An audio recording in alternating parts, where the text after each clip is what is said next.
This is the Land and Legacy podcast. I'm your host, Adam Keith. And Matt Dime. And we are right in the heat of fawning and turkey poult and all kinds of new life coming to the land. And that is pretty much the topic of this week's podcast. Last week we had a great time up in Michigan at the Crockery Creek QDMA Deer Co-op. We went through all kinds of questions and discussions, and it was just a great time. I really enjoyed it up there, and but it's good to be back home. And today, went out, checked on our Stratton food plots, looked at some of the Heritage Blend and the Game Changer beans just to kind of see how the germination was going. Now, Matt and I planted them 2 weeks ago, I believe, or a week ago. A week ago, yeah. A week ago, we finished up, and we've had quite a bit of rain. And late we have. It's been awesome because I think I finished the last food plot, and it was still it was kind of a little sticky. There was a little bit of rain that happened in between the planting over the few days, and planted the last food plot, and we've probably had a couple of inches of rain since then. So really timely rains, and it's the food plots are off to a great start. I was sharing with you, Matt, before we were recorded. Wow, I really stumbled over it there. And there was a lot of green lines right out through there from when we planted with the Genesis drill. It's really looking good. Man, they are, and we've gotten the rain. Now we're getting that sunshine, and they've popped. And I'm going to be excited to see just how quickly from this stage, these pictures, that they take off. Because I anticipate, because there's so much moisture, weather looks great, that they're just going to grow. You know, I was talking to Grandpa. He went with me when we were checking on them, and it feels like a greenhouse outside. Mm-hmm. It's very humid, very hot. It's just kind of muggy. Everything's green. It looks and feels like a greenhouse, which is awesome growing conditions. That heat and that moist soil, those plants are just going crazy. So it'll be exciting to watch it all unfold, and we'll be updating you guys throughout the entire growing season and kind of the things we're tweaking and moving and adding to it, or all things food plots will be updating you throughout the growing season. So, and that's the cool part, because we've got some plots that are just absolutely brand new to us. We've got some that have been planted for years, and some that had some great cover, great thatch, and others that did not from this past fall. So we have a lot to be able to learn from and share, and we'll be able to do that with you guys and walk you through that process this summer. Oh, yeah, and we have a lot of, since we have some of these new food plots that haven't been created until probably a month ago, there's a lot of things we have planned that are a little bit different. We've talked about on the podcast with the edge, planting native grasses and wildflowers along the edge, that we will be preparing throughout this summer and getting it ready for planting this winter. So a lot of edge feathering coming up. So a lot of great topics and ideas that hopefully you can implement on your farm, so you don't want to miss the summer, late spring. You don't want to miss any podcast. Let's just say that. No. How about that? We have something to talk about every week. Hopefully you can incorporate on your piece of property or wherever it is that you like to hunt. So anyway. One reminder, and we just actually filmed this a little segment, is the QDMA National Convention is coming up. July 19th through the 22nd. How could I forget? Right? And it's going to be a blast. It's going to be a good time. Hope everyone is going to come down there and join us for that convention. We talked about it last week, I think on the podcast too, with the folks from Michigan, just trying to get more interaction and get people down there, because we had a blast last year, and that was our first convention. We're going back to speak, have a great topic. And actually, you just touched on part of it is going to be this edge development and living on the edge, to transition areas, what that can do to a property, how deer are going to utilize it. So it's going to be really fun, really interactive. And then we're also recording a live podcast down there. So if you do attend, be sure to watch the schedule, because you could join us on that live podcast and be a part of it. So that's pretty exciting. I will say, we're going to give tidbits throughout the summer as we prepare for this, but the seminar that we're going to do is really, I'm super pumped about it, just because I haven't ever seen a seminar like this, the one we're building. I haven't seen anybody break it down into this simple of a definition of edge and how to incorporate and manage a property in very black and white type. It's funny. It sounds so simple, but that's the thing. Like it's not being implemented through a lot of properties. But we're going to share why and how and what that will do as a result to hunting as well. And not just, the simple thing as well. I need more edge. I want to make more openings for food plots. But there's so much more that we can do. And so we're going to cover all of that and all these other type of management practices to incorporate more edge, improve the edge that you may already have to where you should have a dynamite spot to where more edge, the more species, the healthier the population. And for you deer hunters, the more daylight activity, as long as you're hunting appropriately. Yeah, right? You're listening to the other podcasts to where you're hunting appropriately. So if you follow along, you can really change your property. So I don't know. I'm really excited about it. Yeah, it really will be a great one to showcase and talk about and present. And as always, there's going to be tons of questions. There's usually a small window for that. But you're going to be on a habitat panel too. Oh, yeah, that's right. They're always do that habitat panel. I'm not sure which day that is. Last year it was Saturday. Was it Saturday? Because I sat on it last year, and we presented Friday, and I sat on it Saturday.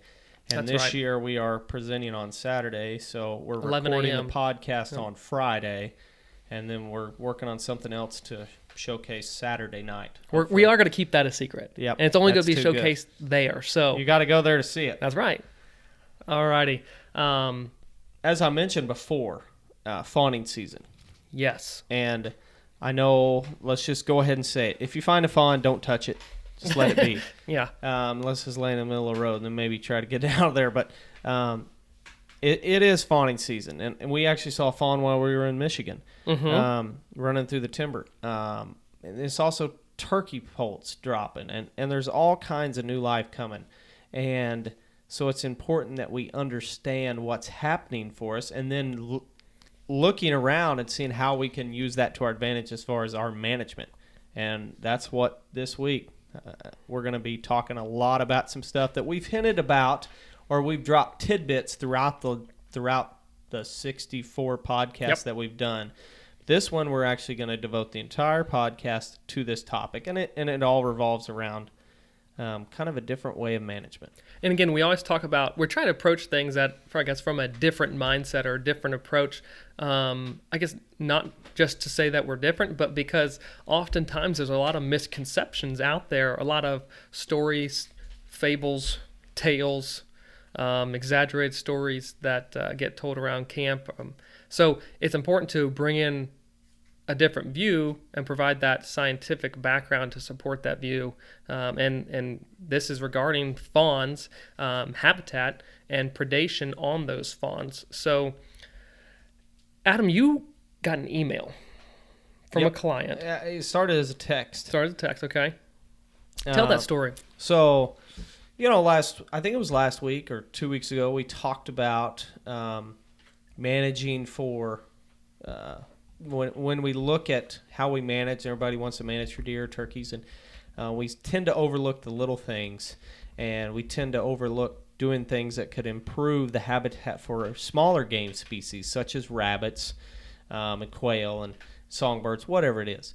And we talked about how a rabbit is usually, I would rather improve or increase the amount of cottontail rabbits on my farm and the amount of field mice and rats and everything like that, because I would rather, if I'm going to have coyotes, which I'm going to, because you could never completely eliminate them for an extended period of time. So you're always going to have some sort of predators, and hopefully through listening to this podcast, you've accepted that they are a part of the landscape. So they are a good thing to have around.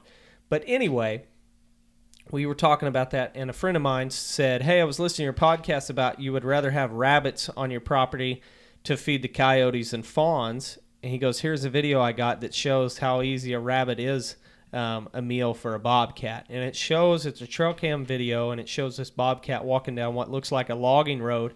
And you see an eyeball, which is a cottontail rabbit, bounce out on the edge of the road and kind of just like hop around towards the bobcat. Clearly, the rabbit doesn't see the bobcat, and the bobcat kind of just like, oh, here comes a free meal bouncing along, and he kind of locks up and slowly starts easing his way towards that rabbit, and that rabbit's still just bouncing around. And then, it was like the easiest catch for the bobcat. So easy. He just like hunkered down, took a few short little steps, walked his way right up to this rabbit, and then it bounced out in the road, and he just took one big jump and bam, pounced he on had it. a fresh rabbit. Gonzo. And that was it was a great reminder of how easy a rabbit can be for a predator to catch. And we're going to share that video as well. If you're watching on YouTube, you'll be able to see it there.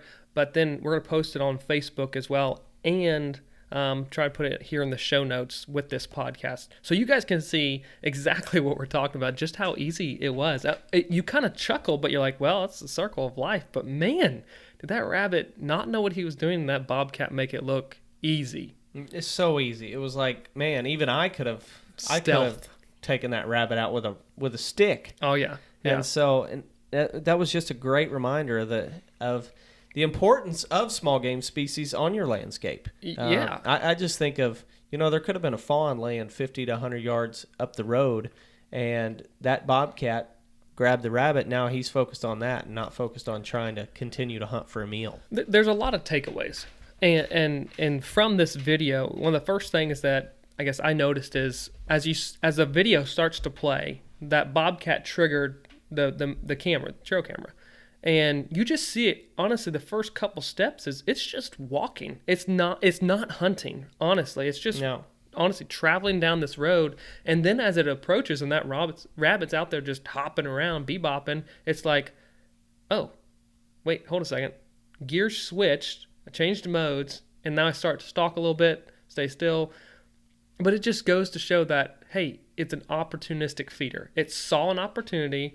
It wasn't out there trying to hunt, or it wasn't in that mode necessarily, but it used that opportunity, was extremely successful. But that's just the importance of, okay, if I have many more critters out there on the landscape that would be a meal for a bobcat, for a coyote, if there's that many opportunities out there, well, they're going to take advantage of it, right? So this is just a great example to say, okay, hey, they're opportunistic feeders. The next thing, I guess, that I saw was obviously just the presence of small mammals. And in this case, it was the rabbit. But how many times have we talked about to either clients or honestly folks our age? I know we shared on the podcast is, hey man, we grew up rabbit hunting. Like that was a big part of what we did. But nowadays, not that many people are taking up that sport of rabbit hunting, and you can have a lot of fun. No one's really managing for it. The focus is managing, and we talked about this on the phone as we're kind of organizing thoughts and stuff for the podcast. There's a focus on management for much larger big animals. Game. It's all about the big game. Whitetail deer, even and the wild turkey around here. That's what you go for. You don't really see many people managing for bobwhite quail or the small game species.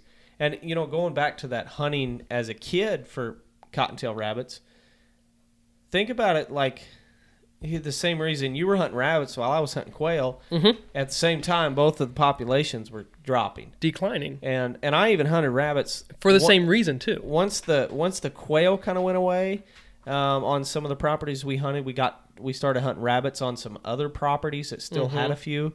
I can remember, man, I don't ever remember a good rabbit hunt on any of the farms other than conservation areas where they were managing specifically for bobwhite quail. All this stuff, yeah. And so I think rabbit hunting has died just as much as quail, or probably not as much as quail, but it's died quite a bit just because of lack of habitat. So there aren't as many rabbits there used to be. And we talk, you go west, and how many jackrabbits have you seen out west, Matt? Have you seen one yet? I don't think so. I've been west. Well, I meant to Kansas. Well, okay, Kansas, yeah. Kansas and Oklahoma. I've not seen one. Yeah, you haven't seen one. And even when I was first couple times I went out west, I was seeing them. And even a couple of years before you got here, I was still seeing them in Kansas and Oklahoma. Mm-hmm. And I haven't seen one in years. And, I mean, the jackrabbit is the populations are dropping drastically as well. So all these small game species are dropping. And I think when we look across the landscape, you'll see these small game species dropping, and there's concern for some of the bigger game species, like the turkey. Specifically this year, wild turkey guys are now concerned about the populations because it brought notice to things. And it's like There's we some have to, realization. the little steps, the little things have to diminish before the big things. You really get that ripple effect with the big things, and once it gets to a point where we're like, whoa, what's going on with the deer? The coyotes are really wiping them out or whatever. By that point, the small game are really going to be hurting. Oh, no and doubt. They're already hurting, but there are still a few of them out there. But by the point where the big game can feel it, the small game are really, really, really They've hurting. already taken their brunt. And that's why the other portion is, I think we're out of touch or out of tune, honestly, what's going on out there. I don't want to say the majority of hunters, but quite possibly the majority of hunters are. We're not understanding, I guess, the life cycle. You know, this affects this, and if that is affected, then the next down the line we're going to see a domino effect. That just principle we can see and I guess use that. You know, weather's the same way. Even down to crops, like this affects this, and then this affects this. Like we haven't realized that, or we're not taking advantage of the signs that we see right now currently on the landscape. Isn't that a Newton's law? For every action, there's an equal and opposite reaction. Yeah. Same thing with the food chain and the landscape is. If you were to remove predators, which I think that's a goal, it seems like for a lot of people, I want to remove predators. But when you do that, you could have a problem with something else. It has an effect. And it's probably going to be a negative effect. So you can't really have that mindset of I'm going to remove all coyotes and bobcats because they're eating my fawns. Well, you do that, you may have a huge increase in something else, another prey species, to where all of a sudden you have that prey species competing with this prey species that you want to focus on. I think of, let's just say that you try to remove all the predators, you have a huge increase in rabbits and groundhogs, and all of a sudden they start eating the food plots because your deer are and then you have a problem then because you're like, well, I'm planting them for the deer, stop eating my crops. Yeah. And it's just another prey species. Things get out of whack really quick, and it's important to note you're talking about something being removed from that landscape, the predators, but it's the same thing if we add something to the landscape, like an invasive species. What's going to happen? Well, that invasive species doesn't have natural predators. They are present in that environment, so it's going to grow rapidly and take over. And basically, any disruption, whether you're adding or removing from a natural ecosystem, is going to have an effect On to a some large degree. scale. Yes. Yeah, and that's why, like, when you think about it in a very simple terms of, we're not, if we have everything in balance of where we want it and we're hunting, we never really remove more than a third, because when it comes to the crops, you think about, naturally speaking, you always want to have some for the next generation. So that's definitely a mindset that we're trying to teach and preach to people, to where we're not focused on one species, but let's focus on all species. Exactly. So there's I guess foundational things. There's principles. There's understanding of, again, if I change this, it will have an effect on something else. And before we get too far, that's why I guess Land and Legacy as a whole has taken a stance on, let's manage for everything, for the benefit of everything, for the good of everything, and keep long-term goals in mind instead of just short-term benefits. What is this going to look like later on in life? And I don't know how we got talking about this from a bobcat eating a rabbit. It's fawning season, and we're talking about key principles of our business. So key principles of managing land. Whether you are a farmer, whether you're a cattle farmer, a crop farmer, a hunter, a conservationist, a bird watcher, whatever it is, these principles or foundation things are important just to understand, give you a baseline, a basis to build your decisions and management techniques off of. And it's not even, I'll piggyback on that, but when you say that, this is the type of management that hopefully, and I know this because of conversations I've had on social media with people that aren't hunters, but they are nature enthusiasts and borderline anti-hunting. They agree with this same type of mindset of managing the land for all species, and not just managing the land so I can shoot a giant buck, but I'm managing the land so I have healthier deer, healthier turkeys, healthier numbers of small game species, and almost going back to the way God intended it, as in being as beneficial and as productive as possible, to where the way we manage, if done correctly, we should have adequate habitat for all the native species. We should have healthy air, healthy soil, healthy water, everything clean and almost like the Garden of Eden. I'm going to piggyback on that and take it a next step further and say, not only are we managing for every species, we're within those species, we want to manage every stage of that species, every basically growth ring or portion that life cycle of that species. So, for example, we'll just make it super simple. A mature buck, 4.5 and older, that deer, to manage for that, you have to be managing your yearlings, you have to be managing your 1.5 old, your 2.5, 3.5, so on and so forth. Like, you have to be managing, have those all present to be able to have a mature deer and long term be able to benefit from that. Oh, for sure. And Trees, when it comes to same way. This is the definition. I know we have said this, but conservation preservation is we believe in conservation because it's the wise use of our natural resources.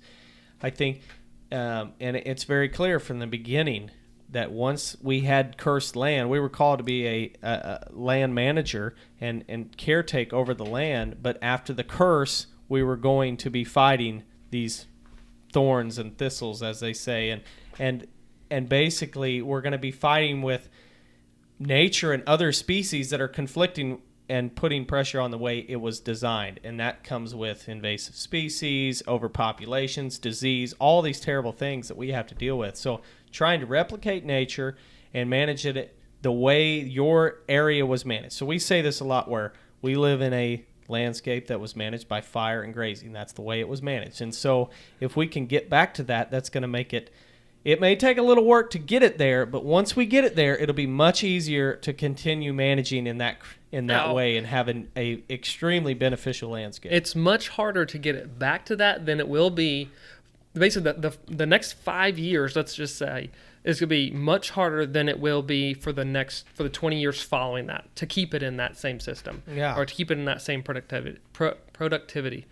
Our kids will thank us one day when we get it to where they have a very productive cattle operation with great hunting because of the work that we did. Well, and they're gonna be the cattle farmer that's on the porch, kicked back drinking lemonade, and like, yeah, I'm farming today. Yeah. But it's just going to be so much easier. It's going to be so much different than I guess the struggles, the things that we look at and see across the landscape today.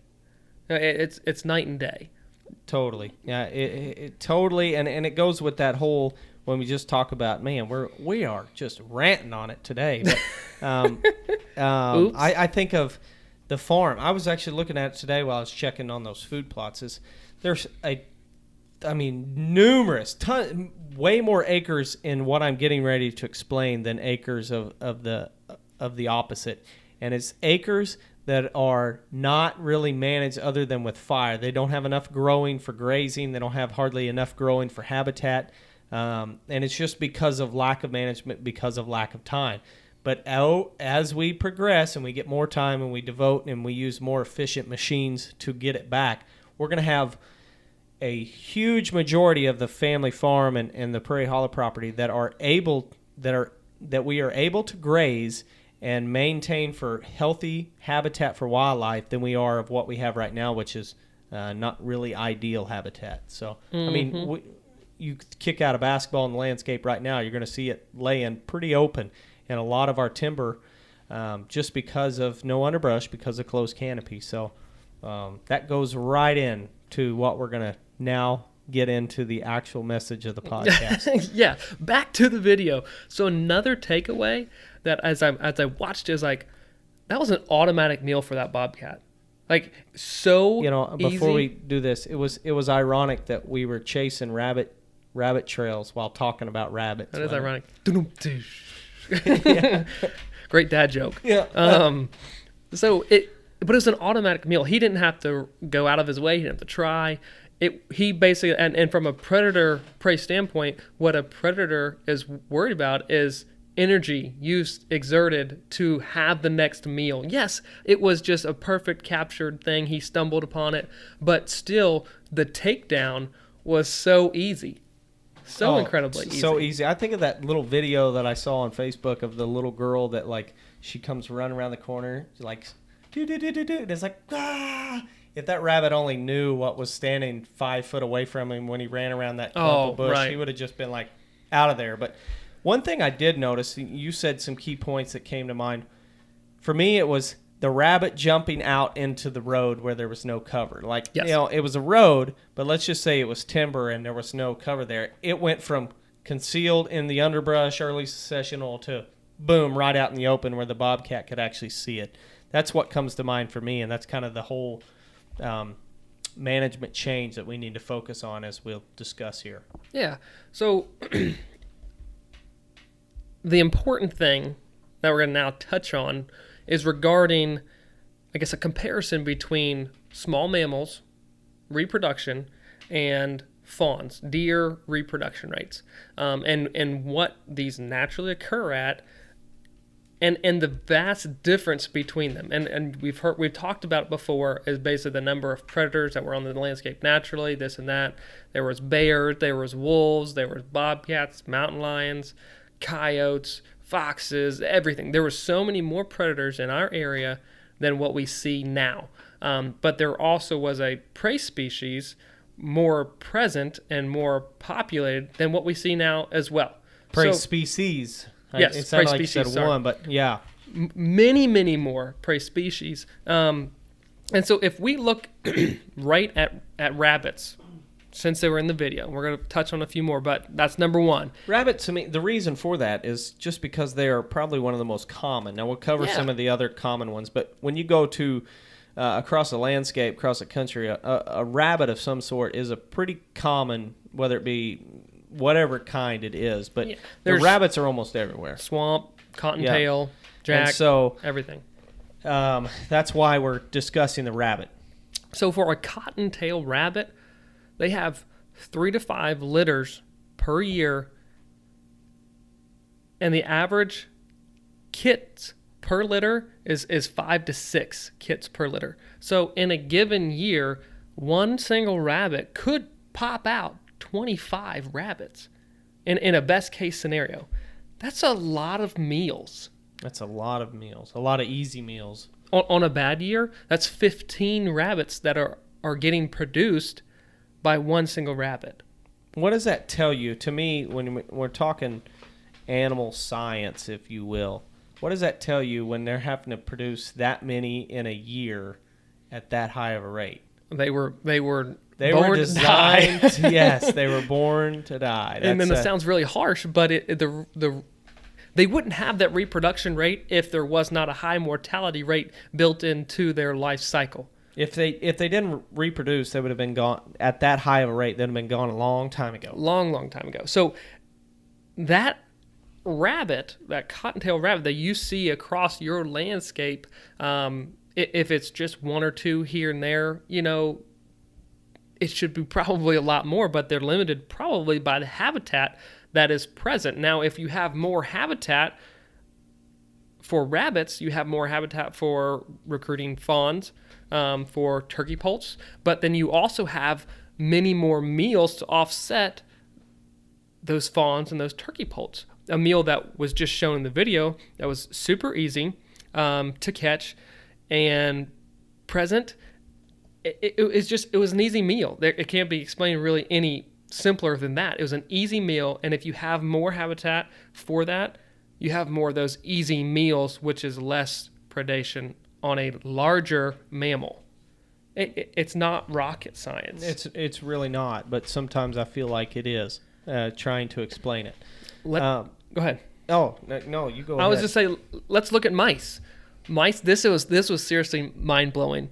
And a little alarming. So if you don't like mice, this is probably not going to help your situation, and it's probably going to fuel the fire a little bit more. But mice have 5 to 10 litters per year and up to 12 in a litter. So that's basically 60 to 120 mice that one mouse can give birth to. And what did I tell you? Something like the typical gestation is 19 to 21 days for each litter. However, as soon as that litter is born, that mouse that gave birth, mama mouse, she can get pregnant right away and have another litter born 25 days later. That's unreal. Yeah, made to reproduce. Again. And that's why as a kid, I remember watching National Geographic and all these wildlife shows, and it seems like old Mr. Red Fox. Oh, yeah. He's always hunting mice. Yeah. And it's like, no wonder. They're everywhere. Right. Hopefully, if the habitat's should right. be everywhere. And that's why I struggle with this a little bit. When I think about building a house, and now I'm like, well, the yards are that's a whole nother podcast. Yeah, I sent you that one. But no. It's lawns are such a environmental just headache. Yeah. And so I'm like, well, I'd love to have a natural, like a native yard landscape, but then it's like, well, there's going to be mice there, and I'm like, oh, I can't even imagine having to fight those at my house. Don't. Well, we'll just release some coyotes and bobcats Fine and with that. coons And owls. I'll be out there every night. Oh, get over bring here. Bring them in. So no, that'll be something I'll deal with anyway. Gladly to have a native landscape with lots of mice and lots of rats and lots of cottontails and bob whites, all kinds of ground nesting birds, mammals. So, yeah. And mammals. Yeah. Wood rat, 1 to 2 litters per year, 2 to 6 young per litter. Excuse me. So you're looking at anywhere from 2 to 12 wood rats produced by each individual wood rat that's already out there. If you were to combine all that together, that's a lot of small game, a lot of prey species present on a landscape that we're not even talking about deer at this point. Or birds or any of the other small game. That's just the most common ones. Just the mammals, right. And sure, how much does a predator eat? Quite a bit. But I still firmly believe and know that if those are more present on a landscape, if you are managing and understanding that, basically not eradicating that early successional cover, that's incredibly important to those smaller mammals, you will have less predation on larger mammals like fawns. And you have to have the right habitat present. It's funny, we're talking about habitat for mice and wood rats, but it's so important. It goes back to what we talked about, is if you're missing something, it's going to affect something down the road. And it's going to have, in this case, if you're missing the early successional habitat, a negative effect on fawning rates from 2 points. You don't have the escape cover. You don't have the cover to hide them initially.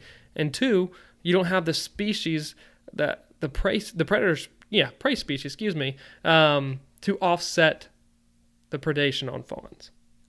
Exactly. And that's where, whenever it goes right with that, we talked about this at the co-op meeting in Michigan, was if you look at a habitat or landscape and the habitat is not there to where the small game is lowered to where there's not adequate amounts of these smaller game species, and you still have coyotes and bobcats, foxes, all these other predators, they put more stress on the bigger game species because there's not this buffer, if you will, or this filter of small game species that they can eat before they have to move up the ladder or the food chain to the big game species.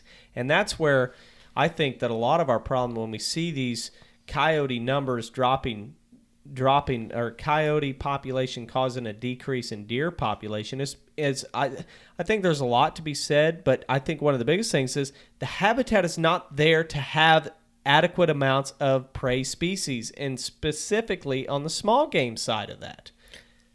So, yeah, and there's no doubt. There's no doubt. And it really gets my blood going when I see somebody focusing all their time or a huge amount of their time on trapping predators when their habitat is horrible. Well, not only that, it doesn't make sense logically from a I guess a land manager, a wildlife manager standpoint, a landowner standpoint, whoever you are, to actively be really trapping and focusing on coyotes, just to remove them because you don't like them, but then your deer per square mile value is through the roof. Yeah. Or wait, you're taking now you're focusing a lot of effort, time, and money on removing something that's going to help you in the long run. I don't really understand. If you're actively trying to reduce deer, why are you actually trying to reduce things that are going to help consume and reduce deer too? Oh, totally. It's mind blowing. I think sometimes we need to step back and think about our theology on this and say, okay, what are my goals here? And for you and I, it's always been, I want to have the most productive, natural landscape as possible.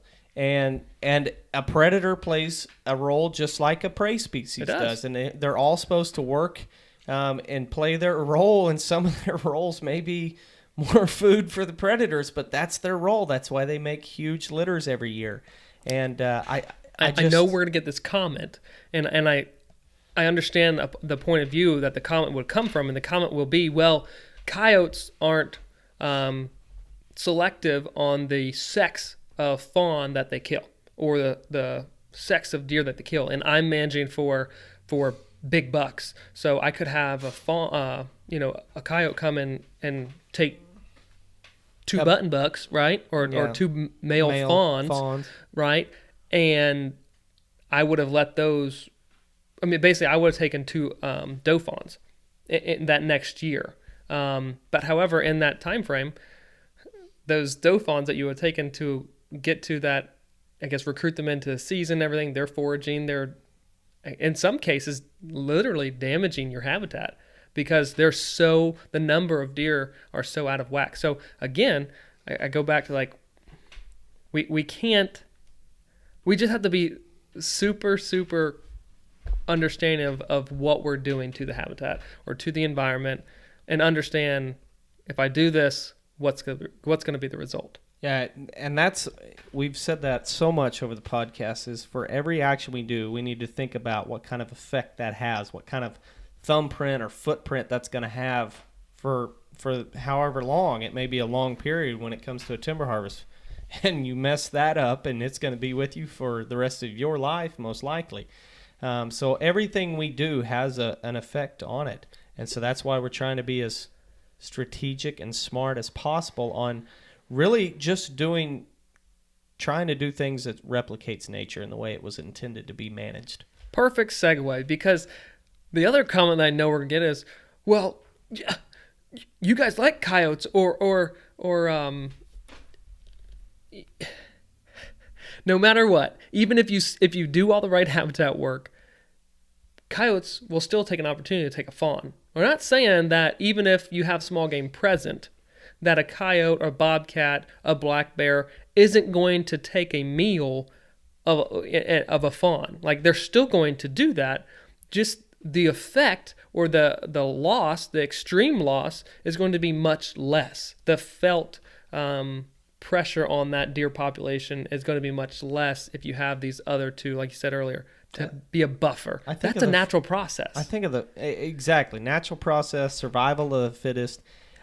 It's not the coyote's fault for predating on that fawn. No. I would blame, if I'm going to blame anybody, I'm going to either blame the mother of that fawn and say, well, she didn't pick the best place for that fawn to have that fawn. Or I'm going to blame it on me, the manager. I say this all the time. If you're a big landowner, you have big responsibility. Yes, you do. And so I think when we look at that survival of the fittest, the natural process, and the way predation was on the landscape, was they predated on the sicklings, the weak, to where you had this passed on generation to generation of the strong, smart, stealthy type animals breeding and passing that on. And now, if we effectively remove the predators, we don't have that same genetic process going down the line. So that's something, you and I can't manage for that really, but that's something to kind of think about when you look at this landscape of how we're trying to really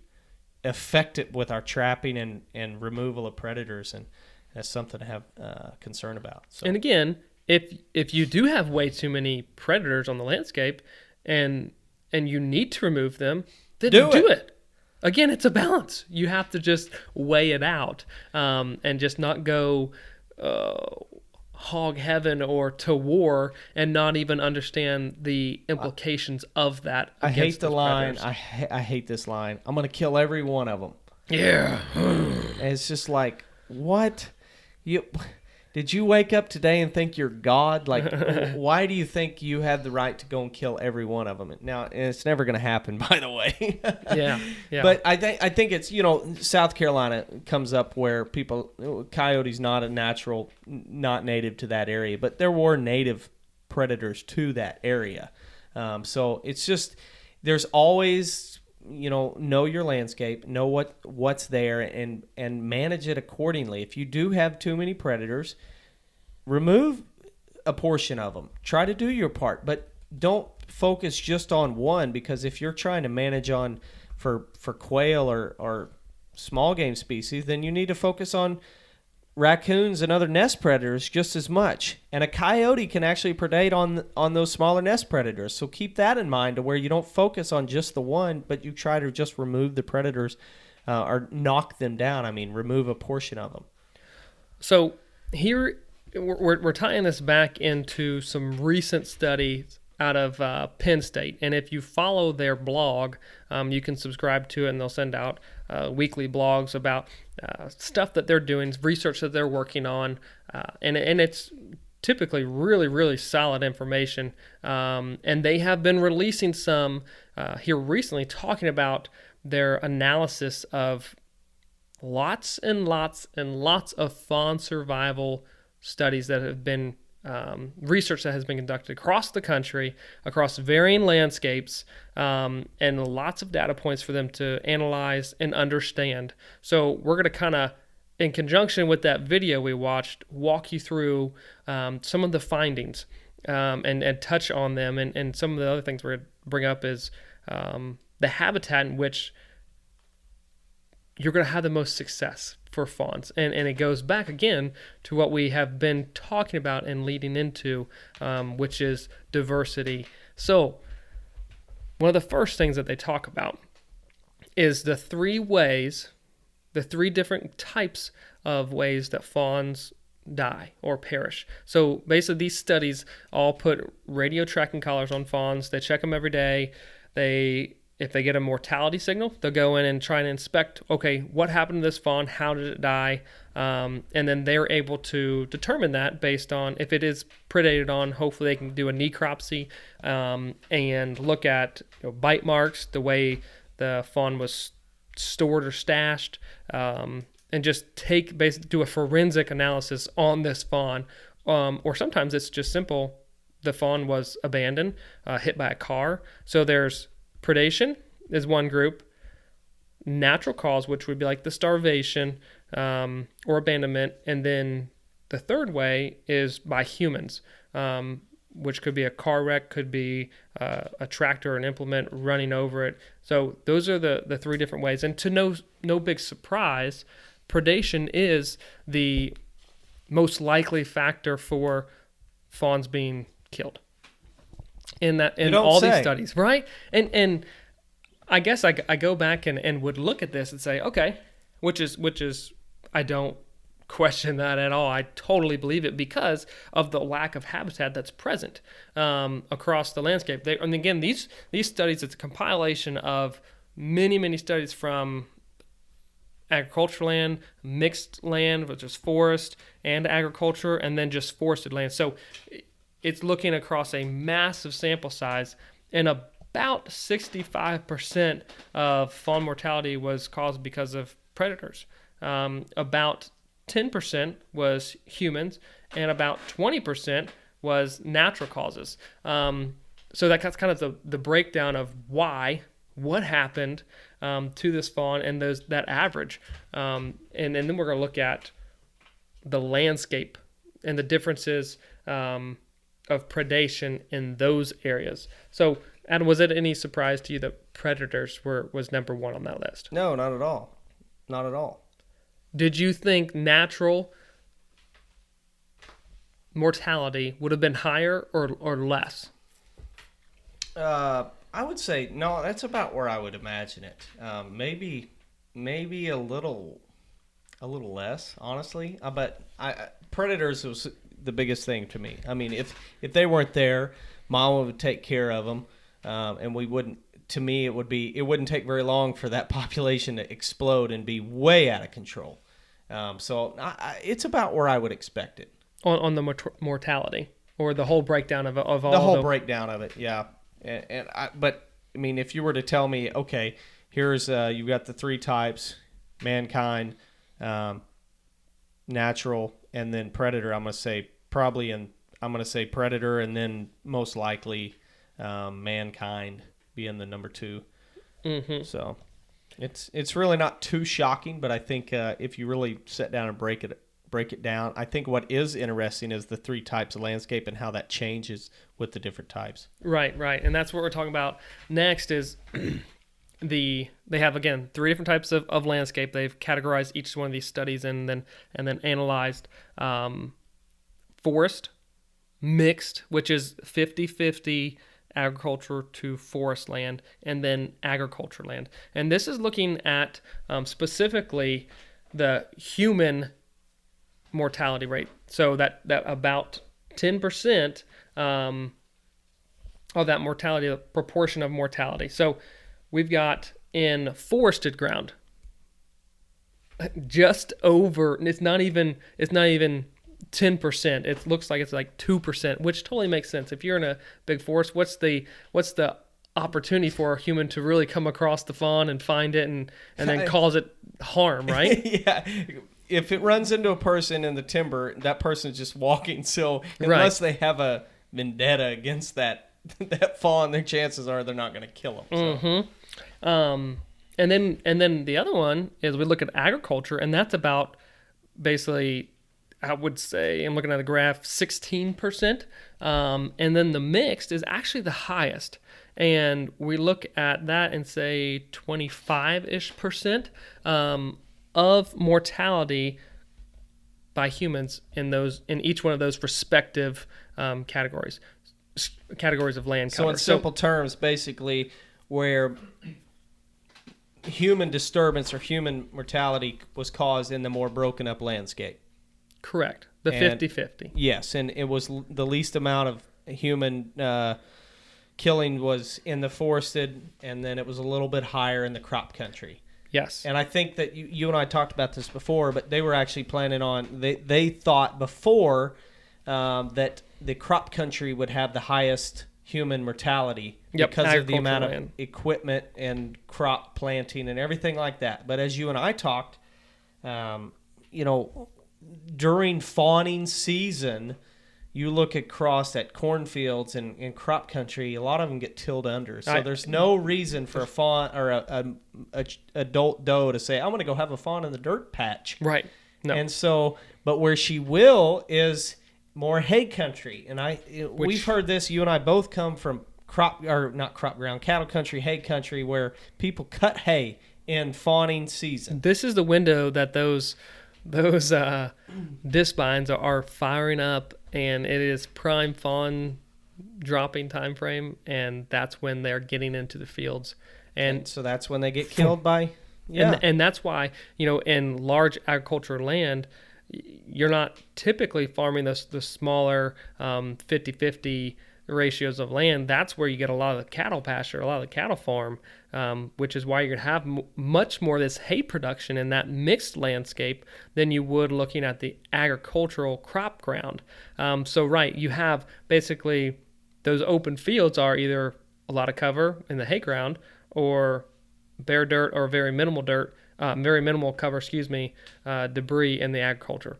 Even here in the Ozarks, if you find just in the difference of habitat or difference of the landscape is where when you get into bigger fields, that's when you start seeing more of the people are planting corn for silage. Mm-hmm. But whenever you get in the more fragmented landscape, that's when people focus more on grazing and cutting hay. Exactly. Which is right there when you look at a fawning's chance of running into a human, if it's going to survive or die, it would most likely be when they're cutting hay. And that happens in more fragmented landscapes, specifically here in the Ozark Mountains. And I'm sure, based on that research, it travels across the country in that same form. Sure. You look at Tennessee, Kentucky, Virginia, all these areas that are have a large cattle presence or horse farms. They're going to have they're going to basically take a massive hit during this time frame. So I thought that was pretty interesting to look at the different habitat types and how humans disturb them, disrupt them, and basically what opportunity, and we're talking about cover-wise, are we giving the deer population, the does, to have successful fawns? Because we're talking, if the best place is to have a fawn in the fescue, pasture or field, hayfield, there's a problem. Right. There's a problem of, okay, the right habitat's not in place, or there are so many deer that the social stress pushes her to have the fawn in the secluded area. Yeah. The biggest does get the best areas to fawn. So they're pushing them out into these less ideal areas for fawning, and you're taking the heat from it, basically. So there's a lot of things to look at and ponder. There's so many variables as well, obviously, but think about it. Think about where you live. I guess that brings up the interesting point. Let's just stop cutting hay. Mind blown. If we were to ever see that in our lifetime, I would tip my hat to a lot of people. We will hopefully see it on our farms, but trying to do that over the landscape it probably ain't ever going to happen. So. But I think there are ways to avoid it, and that is by improving the habitat outside of those fields to where they have their fawns not in your fescue, perennial cool season grass hayfields. So yes. I think about it, how many times, so we ought to have, or I just talked to a couple people that run custom hay business and see how many fawns they run over in a year of cutting hay, because it almost probably make us throw up, because I'm sure it's a lot.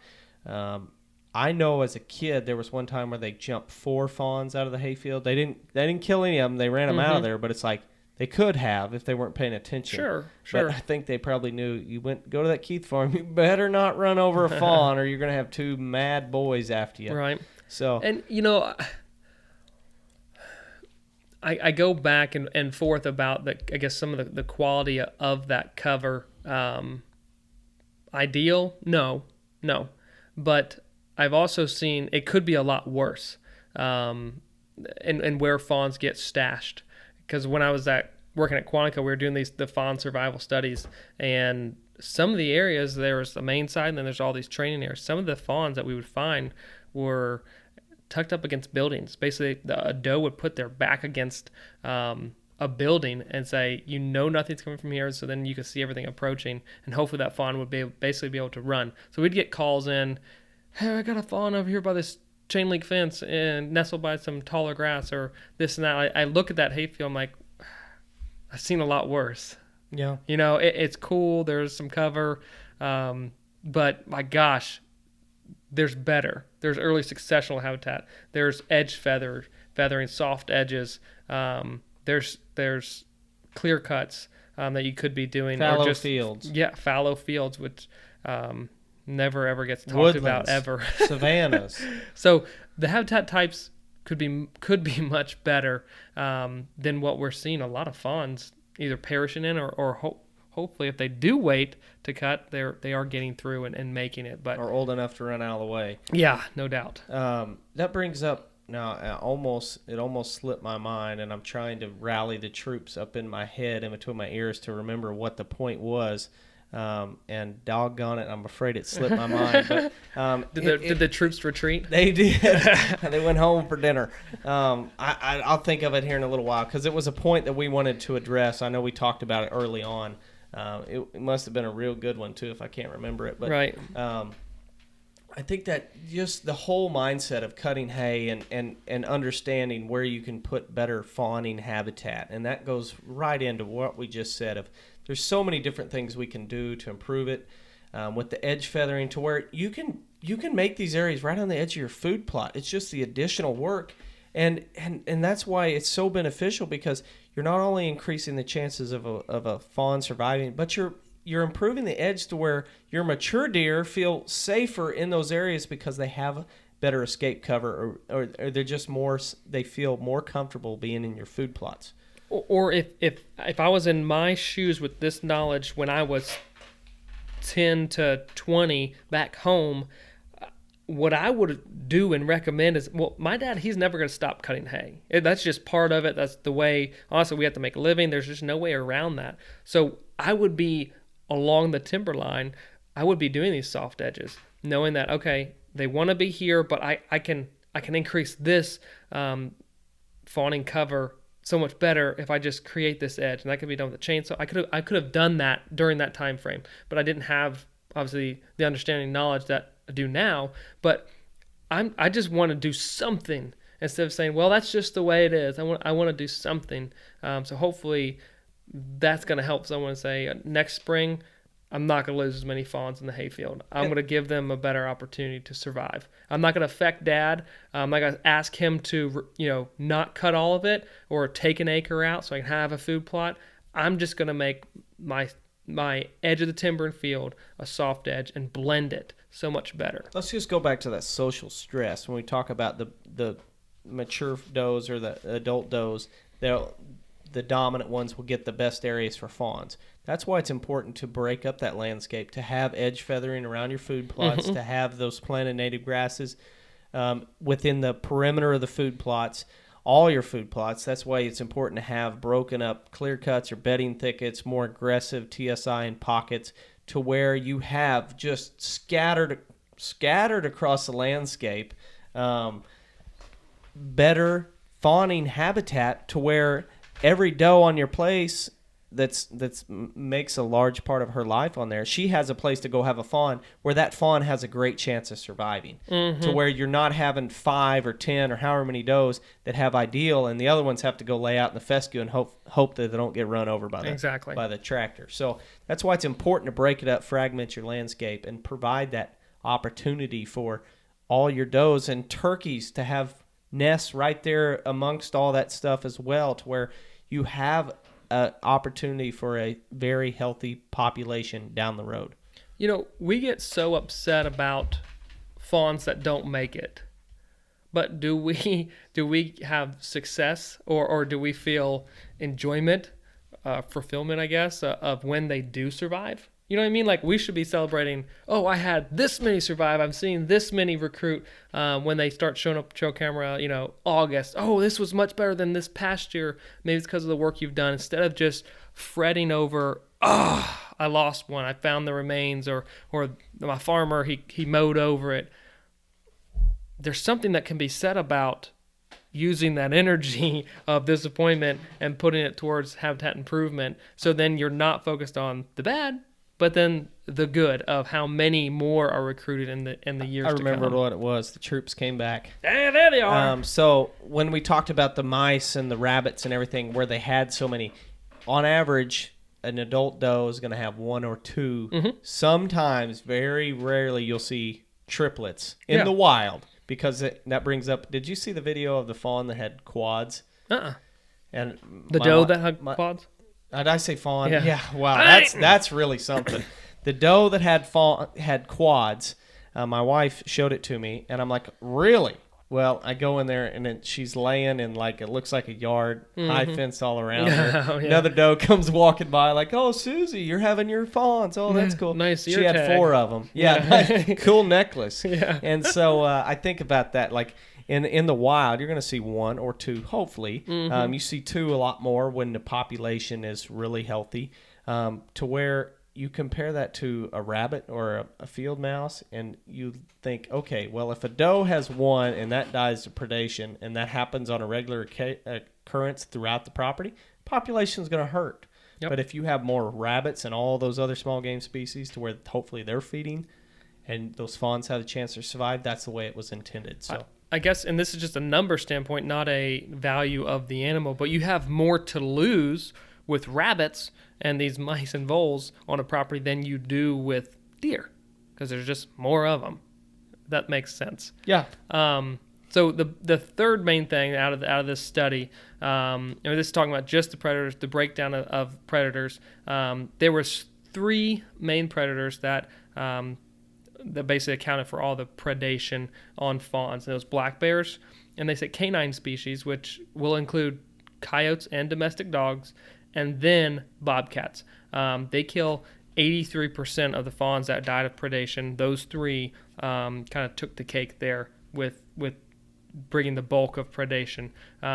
Yes, domestic dogs do take some, but they can't basically in the measuring of the bite marks and the teeth marks and all this stuff. You can't determine whether it's a domestic dog or coyote very, very easily. So they just kind of group them together. But all those 3, black bears, coyotes, domestic dogs, bobcats, 83%. The other 17%, 14 was unknown predators that just could not tell based on what was left, the remains. Bigfoot. Yeah, right. And then 3% was a random fox. Aliens, yeah. Sucked up in the UFO. Oh. So, hopefully, I hope this podcast opens some eyes, opens some ears, and gets people a little more aware of managing for the small game species. At the end of this, it's just me trying to slide in and justify people managing for quail. No. Yeah.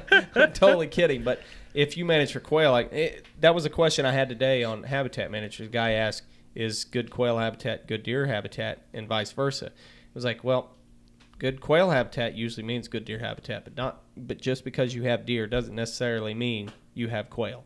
Absolutely. Big difference, and that goes with when he asked about food plots. It's like, well, you can't plant monocultures for quail and expect them to thrive. They need the diversity of plants to bring in a diversity of insects, to bring in a diversity of food during the winter months. So yep. Definitely a big difference. So if we can manage for these small game species and bring their populations back, I promise you it will help out your big game species in the long run. And guess where all that starts? Working in the habitat. For sure. Done. I hope that was at least a little insightful for some people and gave some direction on what to do, how to analyze what's going on in the habitat, and know before you do something. We talked about, Adam, most common land management failures, not have a plan.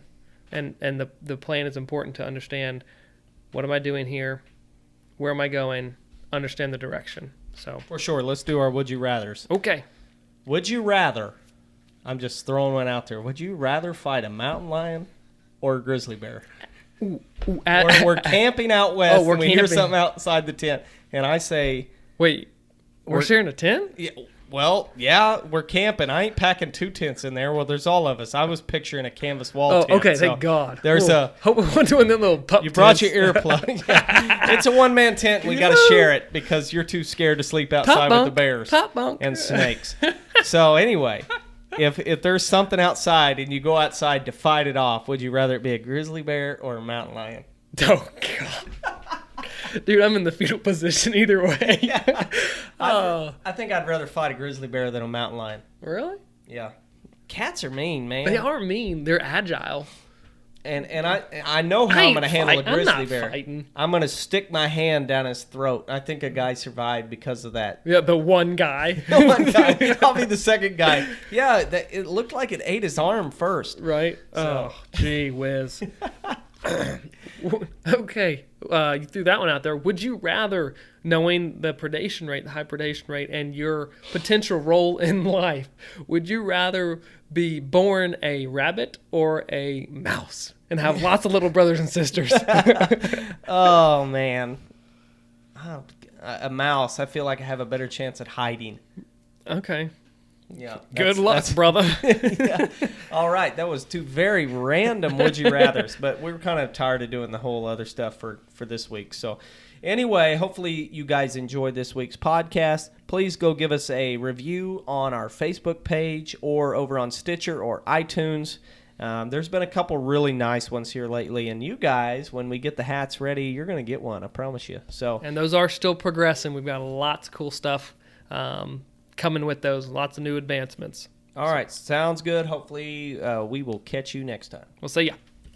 Thanks for listening to another episode of Land and Legacy's Hunting and Habitat Management Podcast.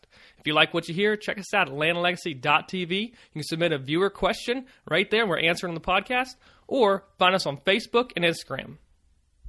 Feels pretty good knowing that from the beginning of time, God has called us to be a caretaker, gamekeeper, a manager of the land. So with that being said, don't you think we should do it all for the love of the land and the glory to God?